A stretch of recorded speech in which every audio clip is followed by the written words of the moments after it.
Olá, vamos conversar ainda sobre as funções.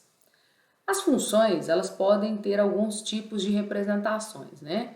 Pode ser verbal, pode ser numericamente, pode ser visual, através do gráfico a gente consegue ver uma função, ou algebricamente, né? Então esses são os tipos de representação das funções. O conceito de função está em outro vídeo e hoje a gente vai trabalhar mais com o domínio da função. A gente já sabe que o domínio da função é o conjunto de todas as entradas. Entradas que a gente diz que quando tem um conjunto A e B, as setas que saem de A, os valores de x, certo? Representam o domínio da função.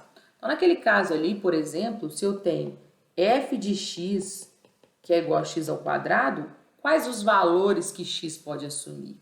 Então, no caso ali, eu tenho x pertence aos reais, pode ser qualquer número elevado a 2, é possível que aquela função exista. Agora, se eu tenho g de x igual a 1 sobre x, quais os valores que x pode assumir? Agora, nem todos, porque se x for zero, eu já sei que divisão por zero não existe. Então, eu não posso dizer agora que são todos os valores. Eu poderia dizer que x pertence aos reais, tal que x é diferente de zero. Essa poderia ser uma notação, ou uma notação x pertence aos reais asteriscos.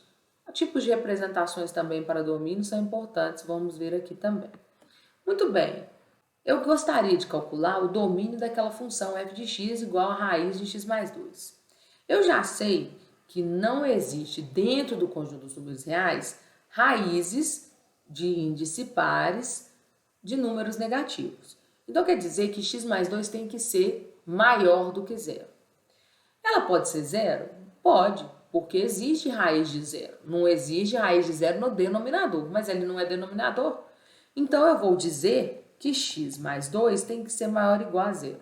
Eu costumo fazer isso para não ter que ficar pensando qual que é o número, principalmente quando for um polinômio ali mais elaborado. Ali era facilmente a gente conseguiria entender que x maior ou igual a menos 2. Mas é bom fazer uma equação que você não erra. Então, x maior ou igual a menos 2.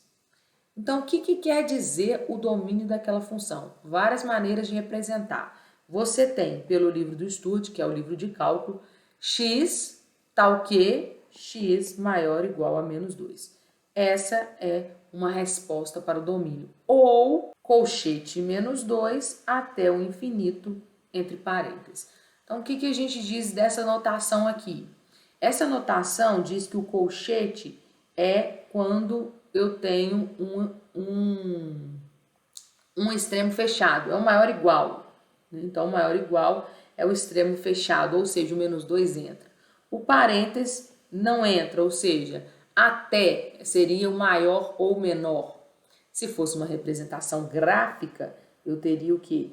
Eu teria menos 2 com bolinha fechada, porque o menos 2 entra, e para frente tudo, certo? Então seria o colchete, essa bolinha fechada, e esse parênteses dizendo que não termina ali, né? Ou o menos 2, no caso, não entraria, seria só maior ou menor. Muito bem, vamos para mais um exemplo. Esse caso agora, eu tenho que f de x igual a 1 sobre x2 menos x. Então, qual é o domínio daquela função? Eu já sei que o denominador não pode ser zero. Então, eu vou resolver aquela equação ali, eu tenho ali uma equação do segundo grau, posso resolver. Eu tenho ali uma equação do segundo grau, posso resolvê-la como incompleta.